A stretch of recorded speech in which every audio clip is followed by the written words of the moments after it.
Welcome to The Spot, the podcast. Join your boy Double T as we discuss music, sports, entertainment, culture, and so much more. So sit back, relax, and welcome to The Spot.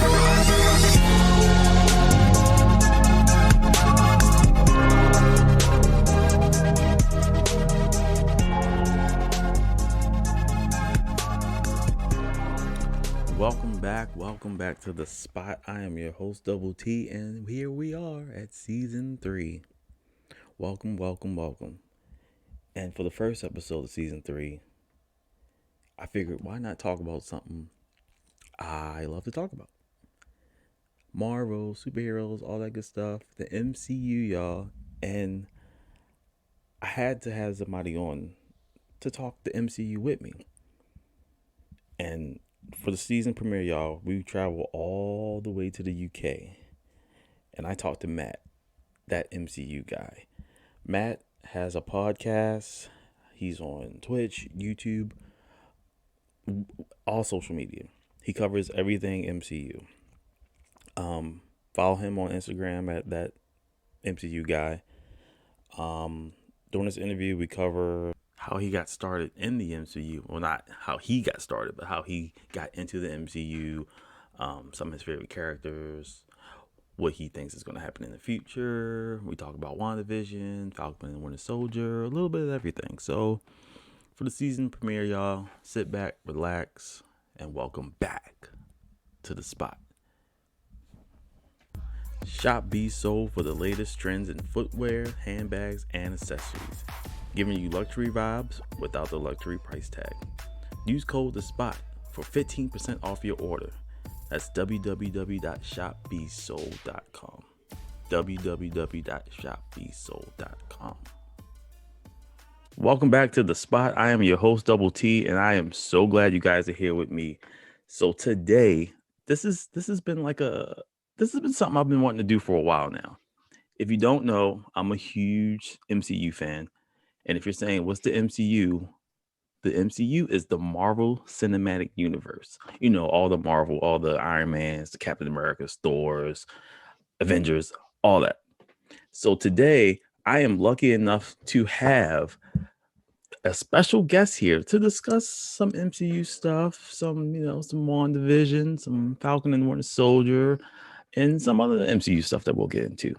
So today, I have Matt, better known as that MCU guy, because we're talking MCU. How you doing, man? I'm good, man. How are you? I'm good. And not to mention that Matt is all the way from the UK. Manchester, true, right? Yeah. Manchester, England, yeah. The north of England. Nice. Sunny England. Yeah. So how is it out there? Is the weather decent right now? Today was really nice. Well, it wasn't really nice. It was dry, which is always a positive over here. And it being dry obviously just means it's obviously you can go outside and actually enjoy things instead of being locked indoors like I've been for the past year now. Right, exactly. It's okay. Yeah. But before we get started, if you want to just introduce yourself and tell the folks a little bit about you. So my name is Matt, and I am more commonly known on the internet as the MCU guy. I host a podcast called the MCU Podcast. I Twitch, which I play Marvel games. I'm also on Instagram and Facebook, and I'm on TikTok, and I do stupid things on TikTok as well as do some informative stuff about the MCU. I've been doing this for about 3 years now. I've been an MCU fan for a while. We'll probably cover that in the questions that you've got for me. But I love the MCU, and I love talking about it and discussing it with like-minded folk like yourself. Yeah, absolutely, man. So let's get right into it. So how the MCU started in 2008 with Iron Man. Have you been a fan since then, or have you kind of gotten to the middle, or have you been on from the jump? So I don't want to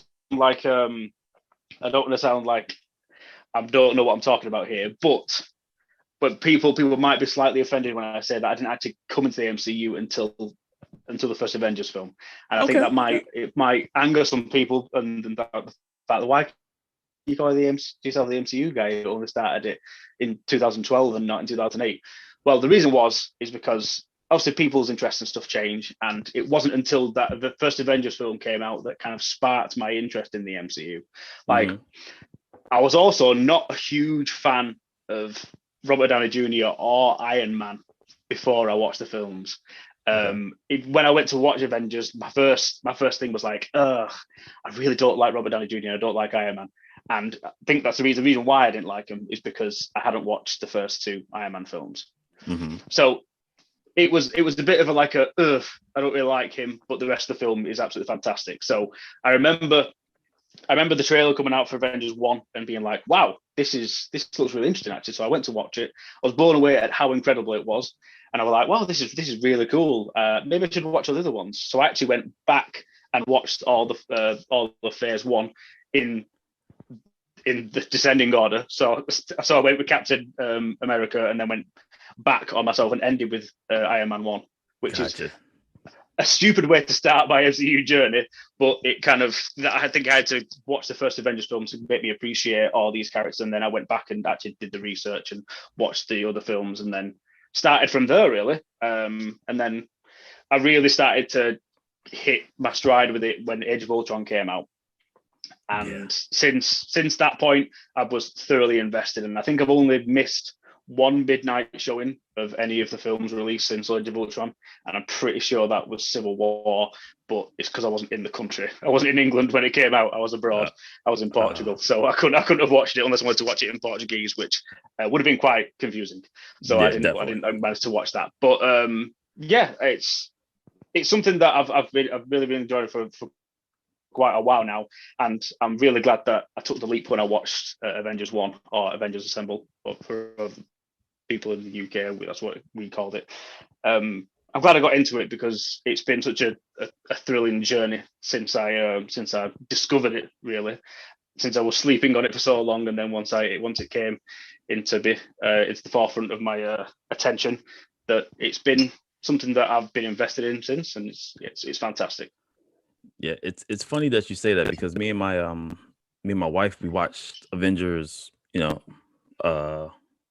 maybe like last weekend or something like that. And I was just like, it never gets old. The first Avengers is, I'll ask you this later, like your top three, but the first Avengers is like in my top three, hands down. It's such a good movie. It's so good. I could watch it 100 times. It never gets old. Yeah, it is. It's a fantastic film. Never gets old. So let me ask you this. So, you started MCU and with the Avengers, and of course you went back and, caught up with everything. Were you a comic book fan? Like, did you read the comic books, or were you just straight like with the films and everything? Well, so when I went into the MCU and started discovering it, I probably hadn't read a single comic book at that point, and I'm ashamed to say that I still haven't read that many now. I've read I've read most of the important ones, like I've read House of M and Civil War. In fact, I bought Civil War because inside, which is the only one I currently own. But the thing about comic books is I would love to be able to read them, and I'd love to have the time to do it. But unfortunately, like I have to structure my week, because I do that much stuff outside of my actual job in relation to stuff, MCU stuff and other projects that I have going, that I don't have a lot of downtime. So I don't really have a lot of time to read a lot of comic books. I did download Marvel Unlimited for my phone in the hope that I'd be able to find a bit more time of like casually just read a couple here and there. A friend of mine who's been on my podcast, Aaron, who's from over here in the UK but actually lives over in the US. He lives in Pennsylvania. He put me on like a path of ones I should start with, and it's put me on that trajectory of the ones I have to read. So I'm currently making my way through them, just not at the pace I'd like to get through them. And it's not because I don't appreciate the comic books at all. Like, obviously the films take so much inspiration from the comics, but I think what made the MCU so great is the fact that while they take inspiration from the comic books, they're not like tied to it, and they'll always adapt it to help new audiences appreciate the content as well as respect the comics, and obviously make diehard comic book fans really appreciate it as well, which is it's such a good testament to the source material. The thing is, I've always loved superheroes, even since I was a little kid. I've always loved superheroes, but it's just something that's never really jumped out at me as something I really needed to get involved in until the last couple of years, and that's where I'm at now. So trying to find the time to read the comics so I can actually appreciate more of the references that we get in the MCU. I can do my research and I find the stuff I need to find out, but my comic book knowledge is not as thorough as my actual MCU knowledge.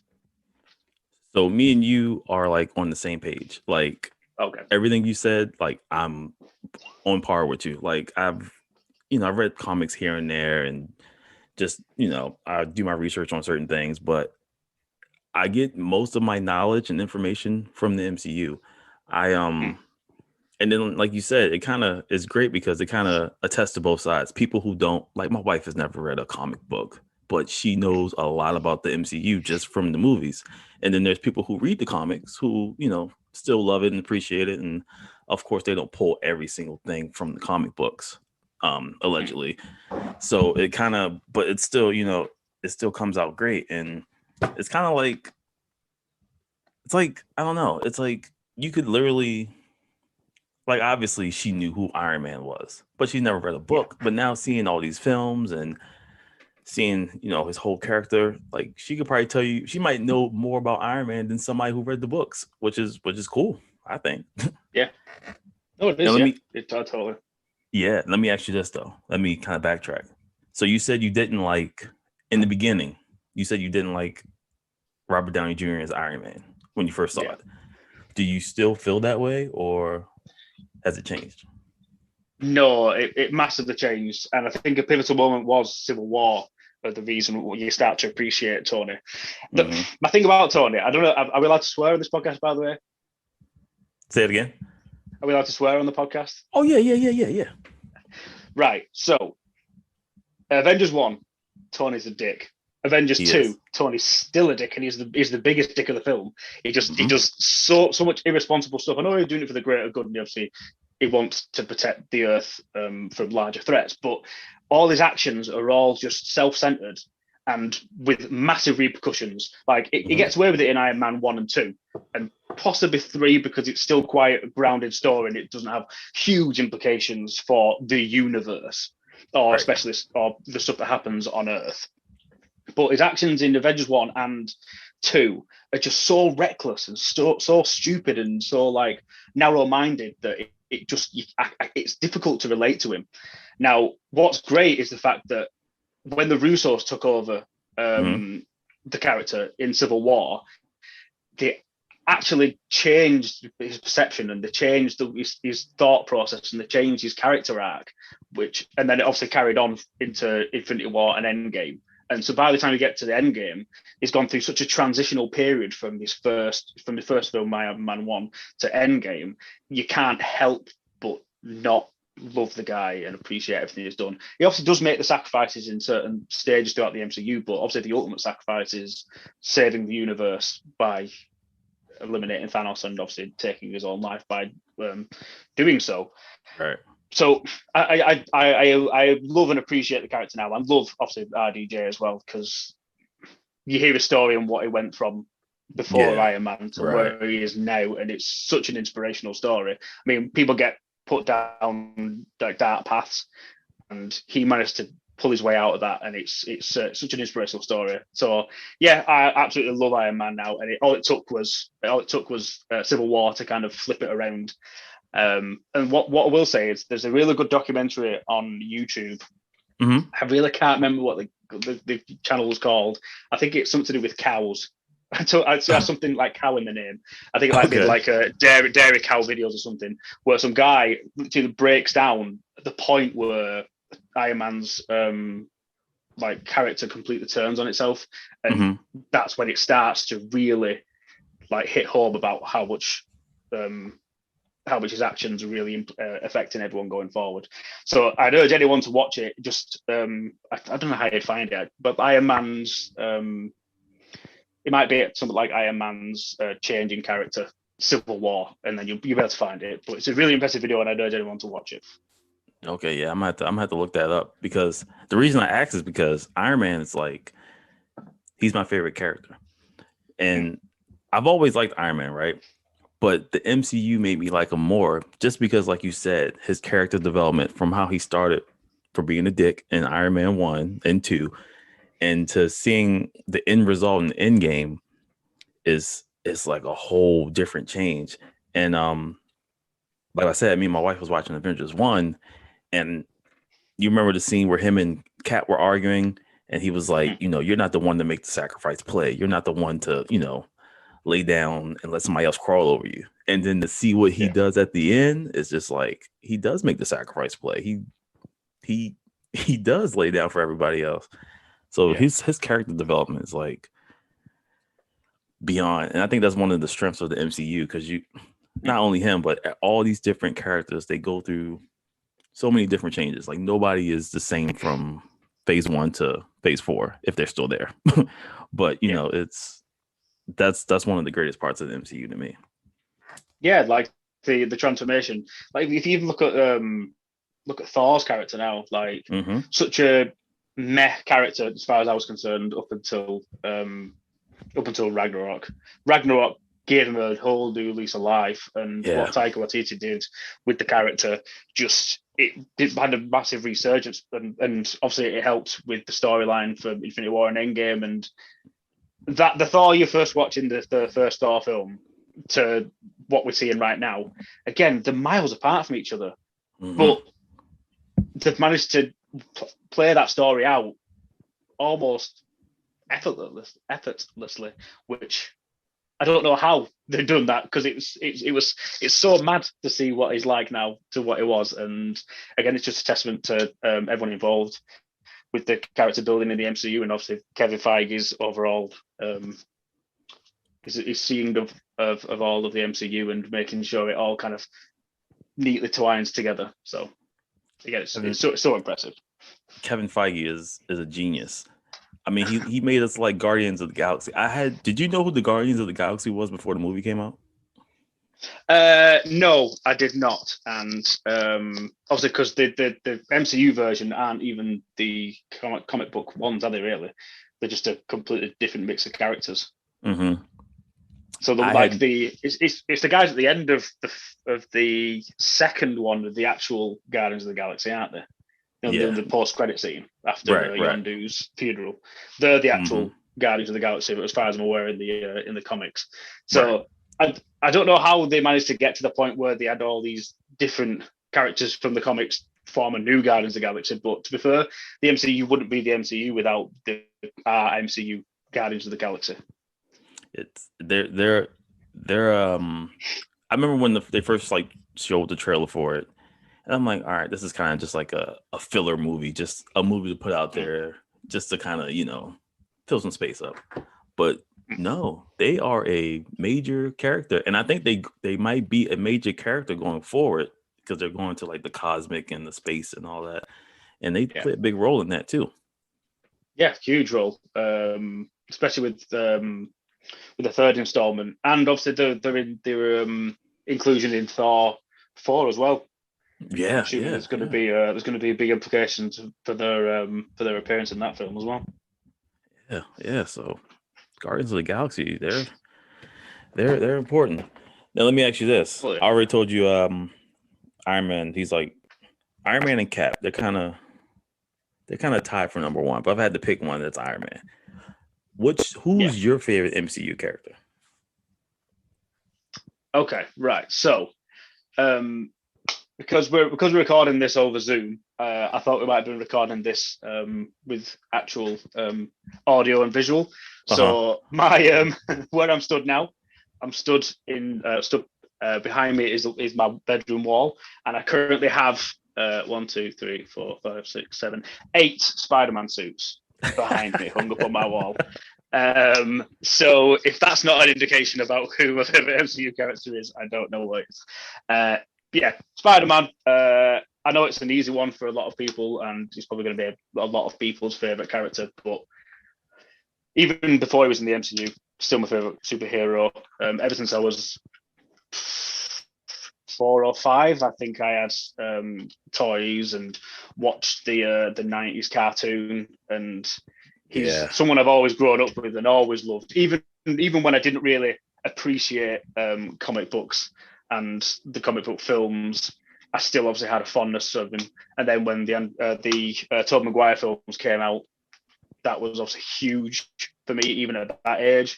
And then, to be fair, I really loved Andrew Garfield, and I was quite annoyed when they recast Spider-Man for the MCU. And it took me. It took me till Civil War. No, it took me till Homecoming actually to really appreciate Tom Holland as Spider-Man, and he has overtaken Andrew Garfield as my favorite Spider-Man now. So the MCU Spider-Man is currently my favorite Spider-Man, which is good. It's been a long time coming because he had to do a lot to beat Tobey and Andrew. So Spider-Man is my favorite MCU character, but because I know that's an easy one, and I know that most people are going to say that, I'm going to throw you my second one and my wider MCU favorite character. So a lot of people probably don't consider Agents of S.H.I.E.L.D. MCU canon. I do consider it canon because it takes direct quotes and storylines from the films and uses it in the show. I agree. They don't quite line up now in the current timelines because I think there's some multiverse things or different timeline things happening with the main timeline of the MCU and the Agents of S.H.I.E.L.D. timeline. But I still consider it as canon, and for that reason, Phil Coulson is hands down one of the best MCU characters you can find out there. He's so good. Clark Gregg is a phenomenal actor, and he's so underrated and so underutilized in the MCU. Like when I've heard that they were bringing him back for Captain Marvel, I freaked because I was so excited about having him back in the MCU, even if it was for like only a couple of scenes. And I know it was a flashback and it was in the past, but it was incredible. Like he carried Agents of S.H.I.E.L.D. really. I mean, it's a fantastic show, and I urge anyone who's not watched Agents of S.H.I.E.L.D. to watch Agents of S.H.I.E.L.D. It is the best MCU show out there. Still, I know most people probably say that WandaVision probably should be up there and should be beating it, but like for 7 seasons, you have to give Agents of S.H.I.E.L.D. credit where it's due because it was such a great show, and his character development in that show was phenomenal. And the fact that they still managed to bring him in every single season when it looked like he shouldn't really be in the MCU at all. The man can't die any more times. I was for that. Yeah, I was really surprised when he died in Avengers, like the first one. I'm like, wait a minute, there's no way he's a pretty big part in this. I thought like they were going to bring him back or somehow he would survive, but no, that was it. But it was good that they got to bring him back for like Captain Marvel and like you said, and Agents of S.H.I.E.L.D. because I do like him too. He's a good character. Yeah, he's a phenomenal character, and he's the guy who unified the Avengers in the first film. Like they have had something to get, they had to find something and some common ground to get behind and to avenge. And the death of Phil Coulson sparked them to become the Avengers essentially. So you can't be sleeping on Agent Coulson at all. Big Phil, he's an absolute legend. Big Phil. Nice. Now let me go back to the Spider-Man question because, you kind of answered it though, because a lot of people when they first casted Tom Holland, they didn't really care for him. Me personally, I thought he was great. I thought he was a good Peter Parker. He was a good Spider-Man. To me, Andrew Garfield, I loved his Spider-Man, but I guess I don't know, maybe it's just visual. Like visually, him as Peter Parker, it didn't really click for me. I don't know. Maybe it's just I don't know. But him as Spider-Man, like when he was in suit doing all that stuff, I loved it. And then Toby's, I mean, he's still the GOAT to me. I like Tom Holland though, but Toby is he's the OG. Yeah. And if they're talking what they're talking for Spider-Man 3, oh my gosh. I can only imagine. So I'm gonna have a theory for this, by the way. So Okay. I'm going to give you a little hot take on what I think is going to happen in Spider-Man 3. And Okay, if I'm this ready. happens, then I'm going to retire from MCU things forever, because I think it's quite a mad idea, but I think it's also one that's could tie all three Spider-Mans into the same film, but without making it all about the three Spider-Man. Because there's obviously a bigger story behind it. It's not just the fact that it's a multiverse thing with Doctor Strange and different Spider-Mans from different universes. I think how they're going to get around that and have all these people that are already guaranteed and confirmed to be in the film, like Alfred Molina, Doc Ock from Spider-Man 2, and Jamie Foxx from The Amazing Spider-Man 2, is, so picture this. We're in like some sort of end fight sequence, which, by the way, Tom Holland has said is the best fight sequence he's ever seen in any superhero film, the one they've filmed currently for Spider-Man 3. So picture this. Tom Holland, Spider-Man, facing off against whatever villain the villain is for Spider-Man 3, because I don't know who it is yet, and I don't think anyone really does at this point in time. So they're facing off in this battle, but Doctor Strange is helping Spider-Man. And to try and get away and try and like defeat the villain of this film, they have to go through different portals. Every time they go through a different portal, they end up in a different Spider-Verse in the battle scenes from the scenes from them films. So he goes through a portal, he ends up in the Amazing Spider-Man 2 fight scene against Electro with Andrew Garfield's Spider-Man. They're both like helping each other to try and take down both villains. They go through another portal, and then they're in the train sequence with Alfred Molina's Doc Ock, and Tobey Maguire's Spider-Man is with Tom Holland's Spider-Man. They're both in the scene together, but it only lasts like a couple of minutes. So the whole film isn't centered around all three Spider-Mans, but we still get them amazing pop cameos from all three Spider-Men and all the villains. Man, that would be that. If that happens, I'm putting it. That's just you explaining it. I'm just visualizing it, and I can see it. It's just you can see it, can't you? It'd be so cool though, wouldn't it? Just going through portals and then just turning up in a different Spider-Verse and being like, what the hell? And then having to just immediately get involved in the fight, because what else is he going to do? Because they're both the two most intense fights in other Spider-Man films. Like the Rhino fight in Amazing Spider-Man 2, rubbish. The Lizard fight in Spider-Man 1 was decent, but not amazing. And then Spider-Man 1, Green Goblin. Yeah, it's a good fight sequence, but again, it's not massively brilliant. But them two fight sequences from both Spider-Man and Amazing Spider-Man, they're really intense and really action-packed fight sequences. So it'd make a lot of sense to have them two characters come back in some way and have it all unravel with the multiverse hopping thing, with the storyline like that. So that's my prediction for it, and I really, really hope it comes true. Man, I hope it comes true too, because that, like you said, even if it's just like 5-10 minutes of that, I'm good. I'm good. Yeah, sold. Yeah, that bit. All I want is that, and then I'll go home after that. It's fine. Yeah, end of film. Yep, in the film. But because, like you said, it has to be like that, honestly, because if they're in the movie for more than, 10-15 minutes, that's taking all the attention away from Tom Holland's Spider-Man, and they probably necessarily don't want that. So yeah, I can definitely see that kind of happening like towards the end. That's, oh my gosh, that's something you thought you would never see. Like that's I would never thought I would see 3 different Spider-Mans on the screen at the same time in an MCU film. Like there's no way. Yeah. Thanks to the multiverse though. And speaking of the multiverse. Oh, God bless that multiverse. Oh man, you gotta love the multiverse. They can almost kind of do whatever they want like now. So sure can. WandaVision. What are your initial thoughts on WandaVision? WandaVision, the season's over now. It was 9 episodes. How'd you like it? I absolutely loved it. I thought it was incredible. From the first episode, I was blown away at how fresh it was, and I think one of the biggest negative points you can put to the MCU is the fact that some of the storylines can feel a bit old and like regurgitated. Like it's all just rehashed storyline sometimes. Like the comparison between the first Ant-Man film is pretty much the same premise as Iron Man 1. It's all very similar, and it can get a bit stale, and it's not there's anything wrong with the stories that they do, but some storylines are stronger than others, and some are not as great.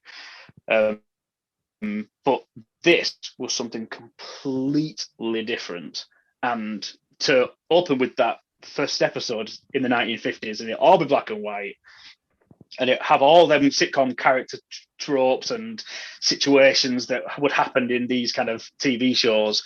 I was just like, now this is something I'd be like screaming out for the MCU needed to do, and it's just something different, something with fresh ideas, but also still keeping the fundamentals of these characters and what they mean, and the development of them as well. So I was thoroughly impressed, and like the effort and time that they went into getting it like exact to these sitcoms that they're essentially mimicking, it was just so. Did you watch the making of WandaVision, by the way? No, I didn't get to see that yet. Oh, you need to watch it. It's so impressive because it adds a whole new level of appreciation for that show, because you can watch the show and it's impressive in itself, but looking at how they went into doing each episode, it was so fascinating. They do kind of concentrate on the first 3 episodes, because they were kind of the most groundbreaking, because it was something, like we said, completely different and unexpected. Like, so the first episode was completely filmed in front of a studio audience, which I knew that some of it was going to be, but no, the whole episode was filmed in front of a studio audience. And all the special effects were all old school special effects. So like things on strings, like, the first episode where all the food's floating around and all the menus are floating around in the Agatha scene. Like that's all on strings. And then they were doing like costume changes and cuts, but then playing it out like it was like being filmed on a Saturday night for SNL and stuff like that. It looked so impressive, and like fair play to Olsen, Hahn, and Bettany for really being pushed to the limits as actors, because some of these actors and actors probably wouldn't have done anything like this for years. Like not to like the start of their career when they're going to like theatre college and all that kind of stuff, and doing the stuff that's required of them to become like notable actors and actresses. So it's just another level of appreciation for these guys and these actors for the parts that they're portraying. I thought that although it was something completely different, it still did manage to tick all the boxes as an MCU fan. It did take a couple of episodes to get there. I think like episode 3 where Monica gets thrown out of the hex. Yeah. That point where she asks about Pietro and she turns around and she's like, "What'd you say?" And you're like, "Oh damn, something bad's gonna happen." And that was the turning point, and I think everyone kind of was like, "Now we're talking," because it seemed like a lot of people were kind of giving it a lot of stick because they were thinking, "Oh, it's not. Oh, this is not MCU. What's all this about? It's boring." Like these people clearly were not in it for the right reasons, and not willing to watch this show for what it was actually about. Instead, they just want the normal MCU stuff, all action, all intensity, and all that kind of stuff, which they obviously did not get until later on in the season. It was amazing. Yeah, it was so good, and like it. For actors like Catherine Hahn as well, like you need to give her like a shout out, because she was just effortless in everything that she did, and that reveal for Agatha was just perfect, and it was just so like such a moment, because like you knew it was coming, because you knew it was coming. You see anything online, everyone's like, it's Agatha Harkness, everyone knows it is, and we've had weeks and weeks and weeks to speculate who it is and the fact that she's behind it all. But they did such a good job of throwing you off the scent at every turn, because at one point you're thinking, is it Ralph Boner or Quicksilver, or however you want to name him? Is it him? Is Wanda the real villain in the story?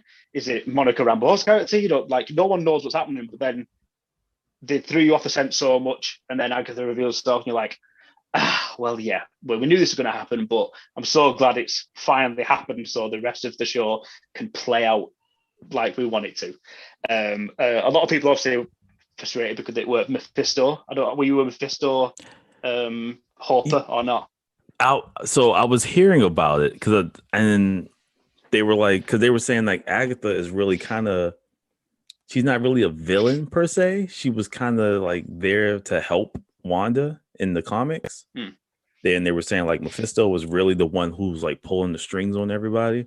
So I was kind of like, as I was reading it, I'm like, oh, he's probably gonna like pop up at the end or something. But no, it was Agatha. No, Mephisto, which is mad because the whole internet community seems to just completely imploding itself when they found out that there were no Mephisto at all to be seen. Yeah. But to be fair, they've got many other opportunities to kind of introduce him into the MCU. If they wanted to do that. I mean, they don't have to, but it'd be cool to see him. What I will say is another little detail that I loved, along with Jimmy Woo, by the way, absolutely legendary character. Him and Darcy were highlights of the show. But Monica Rambeau, so Tiona Paris, like the casting for her was just so good, and that's what Marvel get right so much. Throughout the MCU, they pick these actors to play these roles because they must find something in them that just clicks instantly, and you can see from like some of the scenes she's in that some of her mannerisms and stuff down to even like the way she smiles is so close to the way that the child actor from Captain Marvel was doing. Yeah. Like it's like some of it was just on point, like to the point where you're like, how was someone thought about it to that extent? Where you look at it, you're like, she's done the exact same smile. They look related, and they're obviously clearly not. But it was mind blowing. I was just like, oh, you get so much appreciation for that kind of stuff. And I was blown away. And WandaVision, hands down, just incredible from start to finish. I don't really have a bad word to say about it.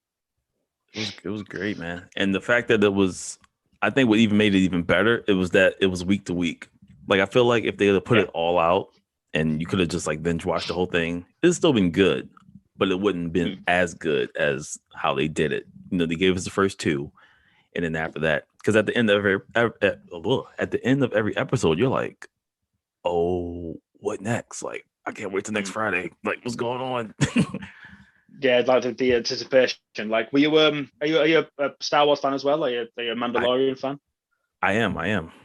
Yeah, so like, I think that was our first test into how the Disney Plus shows were going to pan out, and again, it's taken us back to when we were younger and having to wait week per week just to get these shows, and it builds that in the appreciation, and it builds the anticipation for it week by week. And like that's a ballsy move by Disney to do that, really, because it is. A lot of people would just be like, what, I can't get it all at once, what's wrong with you? Like I can't, well, I'm not going to watch a show if I can't watch all at once. But it's taking you back to your younger days, where a lot of kids these days won't even realize what that kind of stuff was about, having to wait week per week to find out what happened next. Like I think the first time I ever experienced that really bad was like Lost, was having to wait every single week for a new episode of Lost, and just being like, but then every episode was like a cliffhanger. And you're like, how do they keep doing this? Why? And just getting so frustrated by the fact you couldn't watch the next episode. And like that was my first real introduction of these kind of shows and building the excitement for it.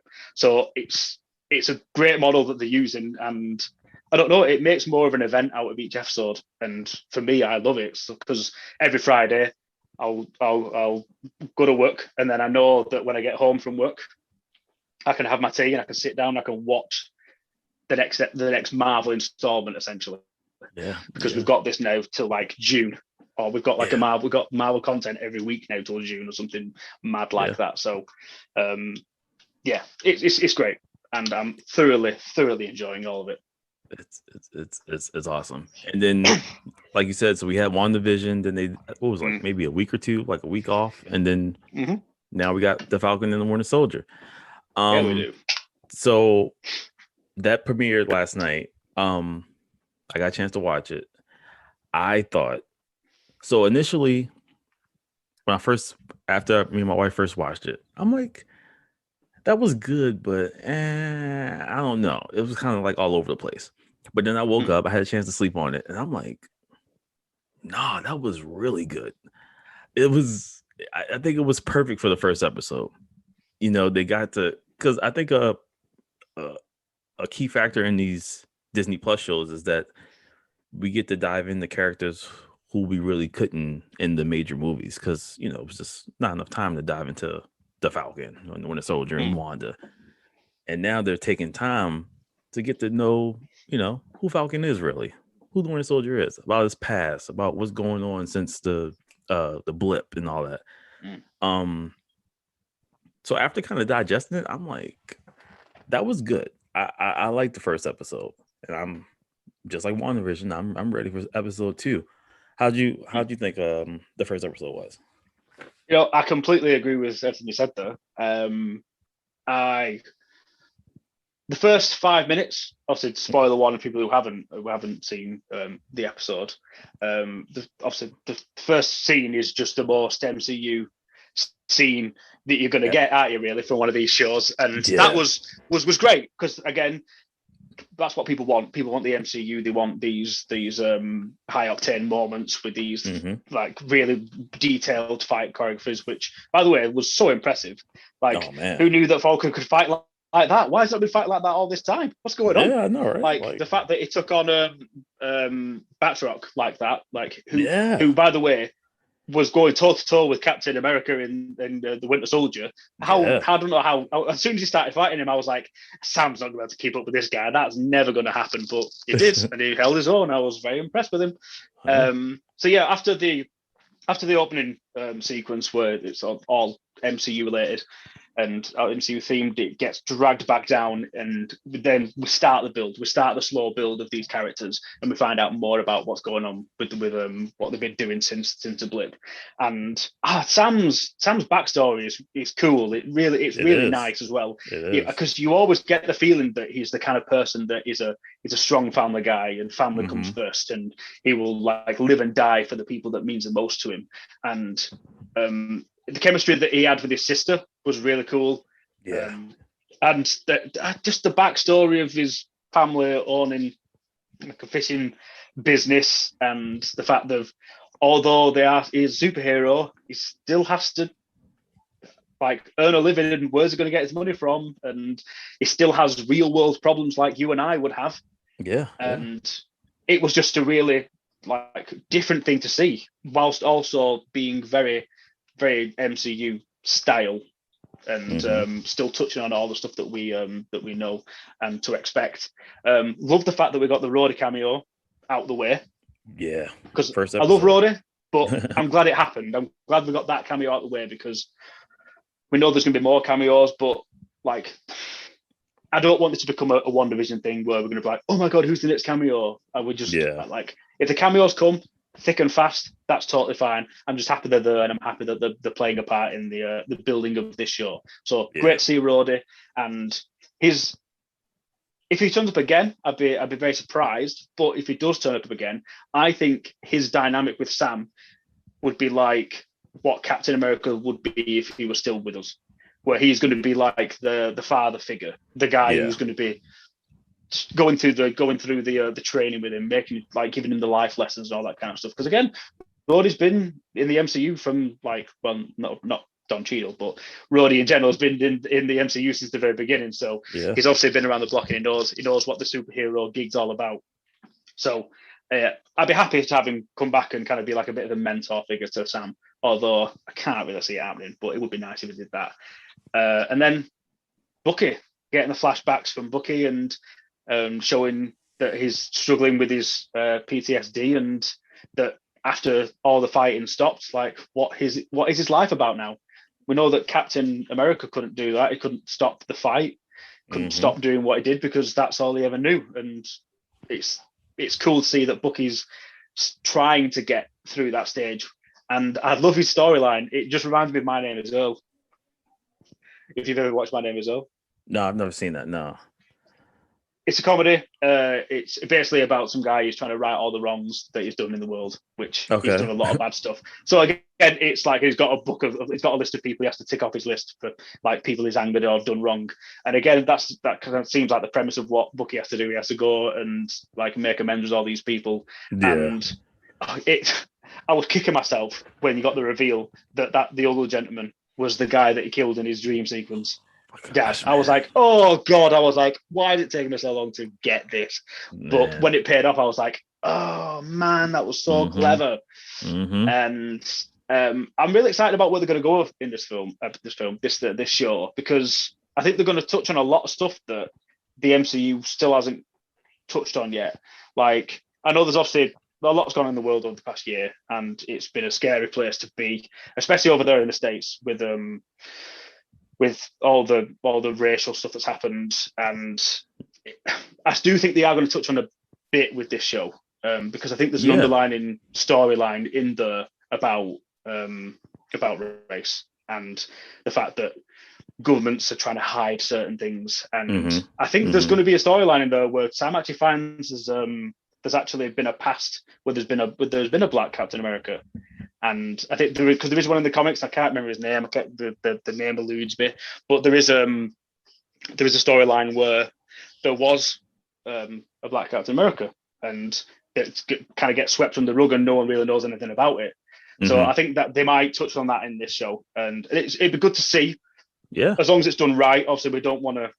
I mean, Disney, they're clever with what they do, and they know they're not going to do anything that's going to cause any sort of outrage. But again, with the way that the MCU is going at the moment and the way they're pushing the boundaries on diversity, it'd be nice to see them address stuff like this in a way that they can do, and I think they will do that. So it's going to be interesting to see how this show is going to pan out. What I did really enjoy is the fact that we've got the reveal of US Agent at the end of this first episode. Because now everything can just happen now. Like there's no building up to any big moment where US Agent is be like, oh, and he's the Captain America. It's like he's our new Captain America now. So he has to have some big plot like trajectory through this show. There's going to be, I'm not sure what it is yet, and I'm not sure if he's just going to be like a symbol, or they're going to use him as like a poster boy, and he's not really going to have that much of an impact, or if they're going to. Because I mean, what kind of guy? If you notice, he's got a gun. Now, if you're a super soldier like Captain America, I mean, he did have a gun in the World Wars because obviously it was the World Wars and guns were a thing. But why would he need a gun? So part of me thinks that he's not got any superpowers. He's not got super soldier serum, and he's not anyone with any sort of major abilities. He is just a poster boy, and he's being used as a symbol to show the rest of the world we still have our Captain America here. So I'm not sure how that's going to pan out in the show, but it was good to see the fact they got over that first hurdle even within the first episode. Because from now on, I think all hell's going to break loose and shit's going to hit the fan. Yeah, I think they're going straight for it in these next couple episodes. It's like this. They laid out the groundwork in this one, and now we can get to it in the rest of it. And I think you're right. I literally think this guy he has, like you said, no superpowers, no super serum. I think he's just the poster boy. I don't even think he's going to do anything. I think that, like, the government will be fighting crimes, and then he'll come in at the last minute to like take pictures and, wave the shield around and make it look cool, whatever. Yeah. And I don't, and I'm pretty sure, Sam and Bucky will take offense to that. And I think the storyline might go from there. And, but it's definitely, like I said, at first glance, I was like, man, that was a lot. I mean, it was a lot going on. But then, like, after I kind of sat on it, I'm like, that was a really good first episode. They gave you the action at the beginning, like you said. And once they did that, they settled down. They got into Sam. They got into Bucky. And then they gave you the big plot at the end of the new quote unquote Captain America. I think it was a perfectly done first episode. Yeah. It was great. And, now we got like something to look forward to every Friday. Well, I think this is only like 6 episodes. Yeah. But you know, like you said, we got this, and then the Black Widow movies coming, and then there's Loki after that. So we got some stuff on the So way. much stuff. Oh So man, much stuff. it's always, yeah. But So what do you think is going to happen with Black Widow? Like, I believe that Disney are adamant that they're going to have a May cinema release, but I don't know what's COVID like over there at the moment. Like, I mean, I know some states are better than others, but is it something that you guys are coming out of? Is a May release date for Black Widow feasible for you guys or not? so it's looking like as of now, because things are starting to slowly reopen and all that. If I had to guess, I'm assuming that they're going to release it in theaters as planned. Yeah, like I think it's May 7th or something like that. Because at one point I was like, I don't know how they're going to do this. Because like at one point I thought they were going to do Disney Plus, but I think they think that this is it. I don't want to say it's bigger than Disney Plus, but I feel like they really want to put it in theaters. Yeah. So I feel like as of now, if things stay how they are and they don't get any worse, I think it's going to be strictly in theaters. And then I think after a while, maybe after a few months, then maybe they'll release it on Disney Plus sooner than they normally would. That's my guess. But yeah, it makes a lot of sense that. And see, the reason why I ask about the about obviously at the moment with COVID over in America is because I saw the news that it was going to be released on the 7th, and I was thinking that's a very optimistic thing, a very optimistic date to have in mind, not just for America but for the European audience as well. Like we are due to come out of full lockdown, no COVID restrictions or anything in June. Oh, okay. Which is obviously a few months away, especially from the release date of Black Widow. Like most of our restrictions, or a lot of them, like our cinemas open at the end of April, beginning of May. So it would literally have to be very, very, very, very much on the line of being opening for the cinemas for Black Widow to be released over here. Right. But to be fair, I'd be fuming if I was anybody involved with a Black Widow film and they decided to release it on Disney Plus. Like Disney Plus is a fantastic streaming service, and it's up there with the big boys, with like Netflix and HBO Max. It is, but imagine the frustration of being an actor, an actress, or like part of the production team, or just anyone involved with that film. Like it deserves to be a blockbuster. It deserves that cinema release. It deserves the potential for it to be another huge blockbuster for the MCU, and another huge blockbuster with a leading lady.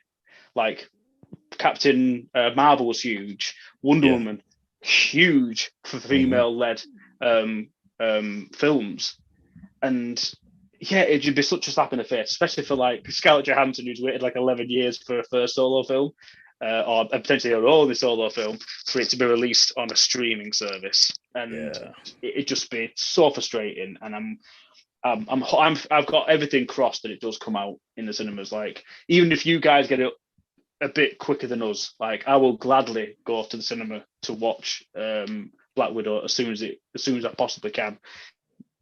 COVID restrictions or not, I am 100% going, because like we've been waiting like a year and a half for this film now, so I just want to watch it. And I think this kind of film has the potential to really bring people back to cinemas and kind of revive like parts of the economy that have really struggled over the past year, especially over here in the UK. Like pretty much a lot of our hospitality and retail has been closed for the majority of the year. Well, almost a year and a half now. So something like a Hollywood blockbuster like this would really, really give a big surge into that sector, and I'd be all for it. And I think that's what Disney are hoping for. I think Disney are hoping that most COVID restrictions will kind of go away by the time this film comes out over obviously in the US and over here in Europe as well. So fingers crossed we get it. I really, really want to get it in there. We need to have it in there, please. Yeah, it seems like they're really, really adamant about it coming out in theaters because I feel like they could have released it by now if they were going to do it on Disney Plus. Because I know Oh, they, 100%. yeah, I think so of course I think the original date was in May, and then that got pushed back, and I think they pushed it back to like November, I think. Yeah. And then things weren't still getting any better, so they pushed it back again, and then I think they pushed it back again to May again. So I feel like, they're like, we're putting this out in theaters. We're not we're not Disney Plusing this one up. We gotta get this out in theaters. And Scarlett Johansson, I told you Iron Man is my favorite MCU character. The Black Widow is, and well, I said Iron Man and Cap, but Black Widow is probably my third, just because her character arc too is, she went from this like cold-blooded killer assassin to like almost like, the Avengers were like her family. That's that's all she had. That's all she knew. So her whole character arc was amazing too. So I'm definitely looking forward to this Black Widow film. And I think even though it's it's in the past, it's like after Civil War, I believe. I think it's still going to be great to see. And just this was way overdue. I think it should have, in the perfect world, it should have came out after Civil War, like in order. But I guess we'll have to take what we can get at this point. Yeah, exactly. I think the good thing about it though is the fact that if you look at the way that the film is placed, there's a gap where we don't know what happened in that gap. Yeah. Like there's a lot of time that's passed, and you're like, what actually has happened to a lot of these characters? Like half of them are on the run. So I think we're probably might see some examples of what happened in that time in the Falcon Winter Soldier. We're probably going to get some flashbacks, I think, to that time in between as well. And realistically, if you're gonna release new MCU films, you've got a lot of space and time to maneuver in. Like there's so many parts of the timeline that we've still not had a lot of stories in. And the Civil War, between Civil War and Infinity War, so much stuff could have happened. Yeah. So I'm all for plugging the gaps and putting in films that are coming out in the future but take place in the past. Like if you look at the Guardians of the Galaxy films, they take place literally within weeks of each other, but they came out like 2 years of each other. And did it matter? No, not at all. Because by that point we were so far ahead in the timeline, but it didn't matter because it still fits because of the continuity between it all, and it just fits. If you look at the timeline, they put it together so brilliantly that you can't really put a foot out of place, apart from the Spider-Man thing about the Avengers Tower 2012 and 8 years later thing. But we'll forget about that. That's the only bit of continuity they've ever got wrong for me in my eyes. Any bad ones anyway. So it's gonna be interesting to see what actually happened, and I can't wait to find out what happened in Budapest between her and Clint. Because they always reference it. They always talk about it. They always bring it back to it. They always talk about it. We need to see what happened, guys, don't we? Yeah, gotta see. And then then Hawkeye has his own show coming. I don't know if it's this year or is it next year. It's actually this year. It's coming out the end of this year. I think it takes place around the holidays. So I think it's getting like a December release date over here. Over here, and a third Disney Plus. It should be out by the end of the year, which is weird because I didn't think that was going to be one of the first ones or a part of the first batch of shows. Because obviously we've got WandaVision, Falcon Winter Soldier, Loki, and then Hawkeye are all coming this year. Yeah. I think that's it for the MCU shows this year, and then early next year, I think we've got Miss Marvel as being one of the first ones, and then along with She-Hulk and Moon Knight should follow after that. Man, it's I had friends like after Endgame, they're like what's next, man? Like, this has happened. Tony's gone, Cap's gone, Thanos is gone, quotations. But they're like, what's next? I'm like, man, it's so much more they can do. And this is only the beginning. Like, it's so much they can do. And then they didn't even bring in the mutants, Fantastic Four. Like it's these next couple years are just going to be epic. It's going to be epic. Yeah, absolutely epic. Well, it's a very exciting time. It is, especially during, like you said, during these times where, COVID and everything. I think just being able to go back to kind of regular life and going to the movies again and seeing these great films it's something that uplifts everybody, and I think we need it. I think we definitely need it. Definitely need it. But we could talk on for hours and hours and hours about MCU. But before we go, I'll let the people know about your podcast, where they can find you, your Instagram, all that good stuff. Okay, so like I said at the start of the show, you can find me on most social media platforms, if not all social media platforms, at that MCU guy. So Instagram, Facebook, Twitch, YouTube, TikTok are all at that MCU guy. Twitter, it's at the MCU guy UK, because I managed to make Twitter think I was a bot when I opened my MCU account. So now I can't access my original one, so I had to change it to MCU guy UK. So it's where you can find me on all social medias. I have a podcast called the MCU Podcast, which is a monthly podcast where myself and a guest come on and we talk about the big MCU news of the month, and then we normally have a big topic to discuss. So we've discussed stuff like, what TV character would you have return to the MCU from the TV shows, so like the Netflix shows, or like Agents of S.H.I.E.L.D., who would you bring into the main timeline of the MCU, as well as discuss some of the big MCU news from that month as well. And then that's also on YouTube as well. You can find me there at the MCU Podcast, which I also put on my Twitch streams of my playthrough of the PS4 Spider-Man game, which I'm currently doing. I'm currently like on episode 5 of that. Done like half an hour segments of me playing through it, and we just kind of have a chat about MCU things with people on Twitch. And also I have a store.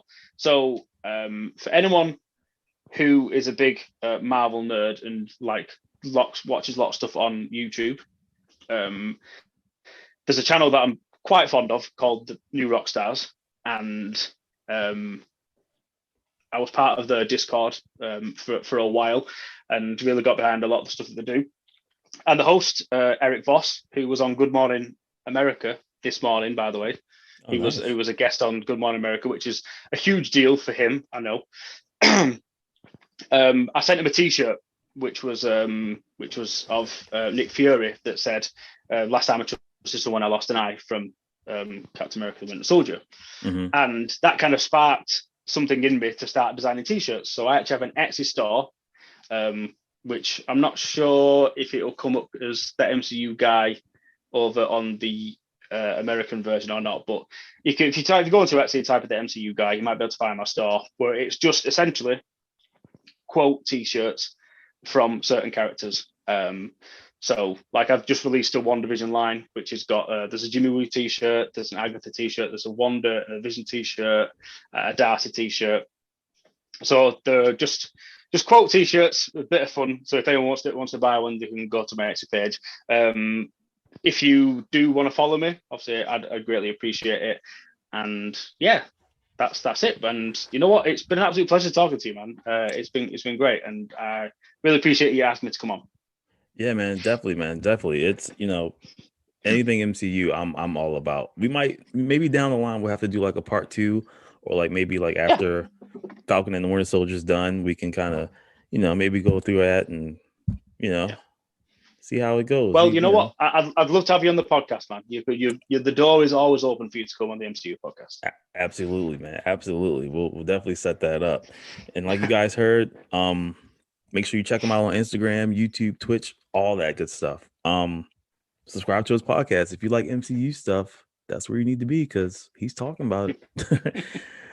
But until next time, everybody, we are out. I am Double T. That's Matt, the MCU guy. And we are out of here. Peace out. Ciao.